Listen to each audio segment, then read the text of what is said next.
Selamat datang di channel NS. Sebelum kita masuk ke video berikut, jangan lupa like, komen, share, dan subscribe supaya kami tetap semangat menyajikan video-video yang menarik buat Anda.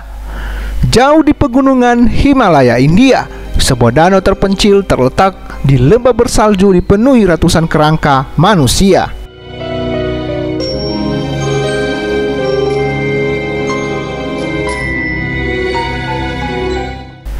Danau Rupkan terletak 5.029 meter di atas permukaan laut di dasar lereng curam di Trishul, salah satu gunung tertinggi India di negara bagian Uttarakhand. Mayat-mayat itu berserakan di sekitar dan di bawah es danau tengkorak yang ditemukan oleh seorang penjaga hutan Inggris yang sedang berpatroli pada tahun 1942.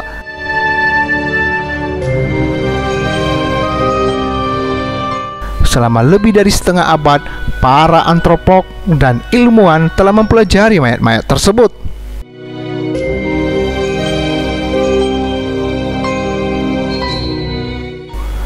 Danau Rupkan menarik para ilmuwan dan pengunjung yang penasaran selama bertahun-tahun.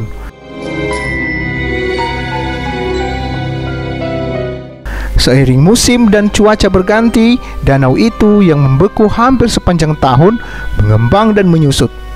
Hanya ketika salju mencair, barulah kerangka terlihat, kadang-kadang dengan daging yang masih menempel dan terawat dengan baik. Hingga saat ini, sisa kerangka dari sekitar 600-800 orang telah ditemukan di sini. Dalam promosi pariwisata, pemerintah setempat menggambarkan tempat ini sebagai danau misteri.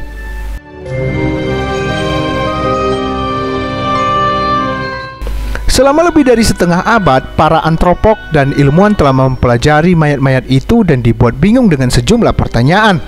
Siapakah orang ini? Kapan mereka mati? Bagaimana mereka mati? Dari mana asal mereka? Satu teori lama mengaitkan jenazah dengan seorang raja India, istri dan pelayan mereka yang semuanya tewas dalam badai salju sekitar 870 tahun yang lalu.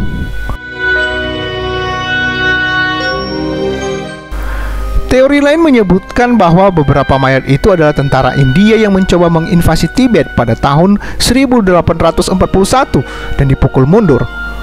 Lebih dari 70 orang dari antara mereka kemudian mencari jalan pulang lewat Himalaya dan meninggal dalam perjalanan. Teori yang lain berasumsi bahwa ini bisa jadi merupakan kuburan tempat korban wabah dikuburkan.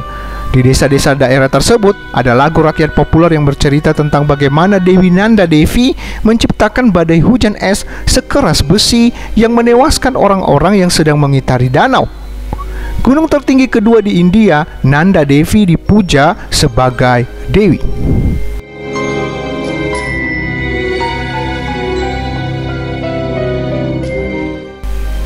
Studi sebelumnya tentang kerangka-kerangka itu menemukan bahwa banyak dari orang yang meninggal memiliki tinggi badan lebih dari rata-rata perawakan.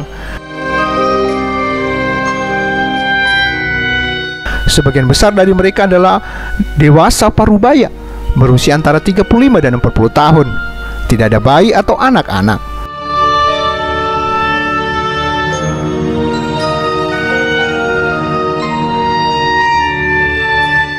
Beberapa dari mereka adalah perempuan lanjut usia, semuanya memiliki kesehatan yang cukup baik.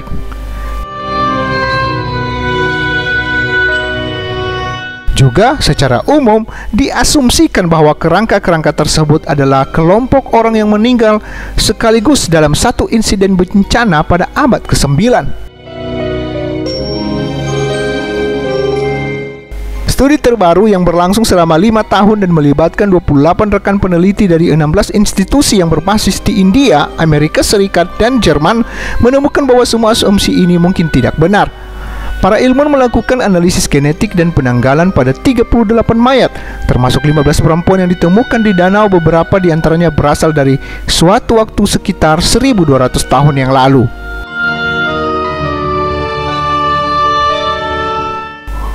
Mereka mendapati bahwa orang-orang yang mati beragam secara genetik dan kematian mereka terpisah dalam waktu hingga 1000 tahun.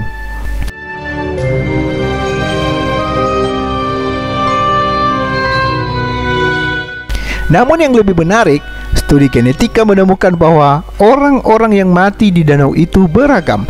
Satu kelompok memiliki gen yang mirip dengan orang-orang yang hidup di Asia Selatan pada masa kini, sementara kelompok lain berkerabat dekat dengan orang-orang yang tinggal di Eropa saat ini, khususnya mereka yang tinggal di Pulau Kreta, Yunani. Jadi, apakah kelompok-kelompok orang yang beragam ini pergi ke Danau Robkan dalam kelompok yang lebih kecil dalam periode beberapa ratus tahun?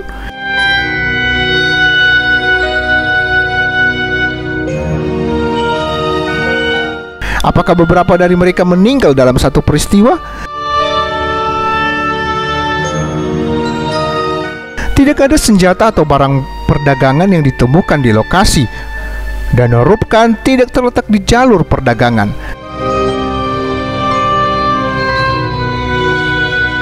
Studi genetik tidak menemukan bukti adanya patogen bakteri purba yang dapat menyebabkan penyakit sebagai penjelasan sebab kematian. Ziarah yang melewati danau barangkali bisa menjelaskan mengapa orang berpergian di daerah tersebut.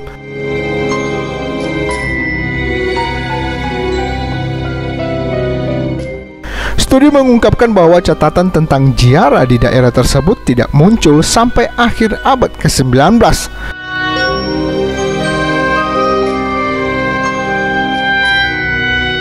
Namun, prasasti di kuil-kuil setempat berasal dari abad ke-8 dan ke-10.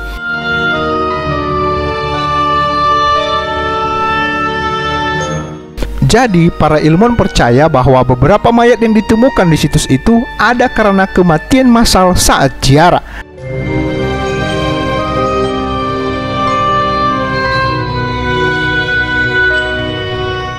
Tapi, bagaimana orang-orang dari Mediterania Timur mendarat di danau terpencil di pegunungan tertinggi India?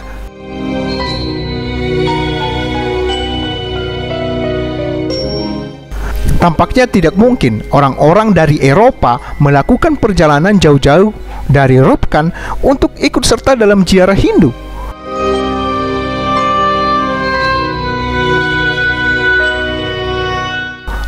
Atau apakah itu populasi orang-orang yang secara genetik terisolasi dari leluhur mereka di Mediterania Timur jauh, yang telah tinggal di wilayah itu selama beberapa generasi? Namun, hingga saat ini belum ditemukan jawaban yang pasti. Nah, itulah misteri danau dipenuhi ratusan kerangka manusia. Jangan lupa untuk terus menonton video-video dari kami. Bye.